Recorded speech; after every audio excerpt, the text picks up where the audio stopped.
સરકાર દ્વારા બાળકો જે અત્યારે અભ્યાસ કરે છે એમના માટે બહુ મોટો નિર્ણય લેવાયો છે, પરિપત્ર થઈ ગયો છે કે બાળકના જન્મ તારીખનું નામ, જન્મ તારીખના દાખલામાં નામ, નિશાળનું નામ અને આધાર કાર્ડમાં નામ, આ ત્રણેય નામ આખું હોવું જોઈએ અને એક પણ સ્પેલિંગની મિસ્ટેક હોવી જોઈએ નહીં.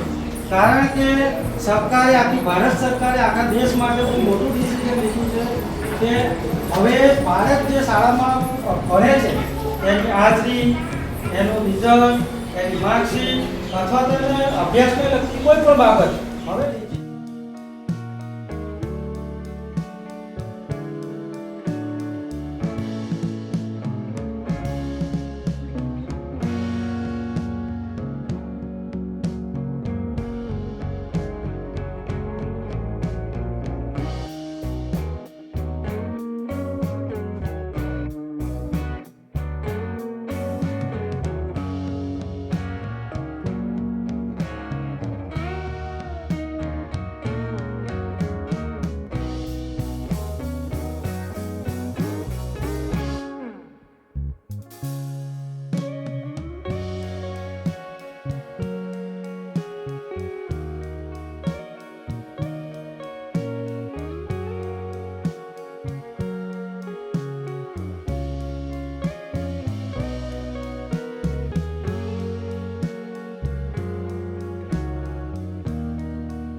અને અહીંયા જો આખું નામ લખેલું છે માનવ કુમાર અશોક કુમાર વાઘેલા અને સામે અંગ્રેજીમાં માનવ કુમાર અશોક કુમાર વાઘેલા. પપ્પાનું નામ પણ આખું જોઈશે અશોક કુમાર પૂનમભાઈ વાઘેલા અને મમ્મીનું નામ પણ આખું જોઈશે ગીતાબેન અશોક કુમાર વાઘેલા. બાળકનું નામ, પિતાનું નામ અને મમ્મીનું નામ આ રીતે આખું જોઈશે જન્મ તારીખના દાખલામાં. અને એ પણ આવો બાળકો સ્ટીકર વાળો નવો દાખલો જોઈશે કારણ કે આ સ્કેન થાય છે ઓનલાઈન. આના વગર આગળ કામ ચાલતું નથી. અને આવો દાખલો તમારી પાસે હશે તો જ આધાર કાર્ડ સુધરશે. એના વગર આધાર કાર્ડ સુધરશે. તમે કોઈ હાથથી લખેલો સાદો દાખલો લઈને જશો તો એ નહીં ચાલે.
ઓનલાઈન છે એટલે મારી તમને વિનંતી છે કે તમે બધા જ આ રીતે દાખલો કરાવી દો.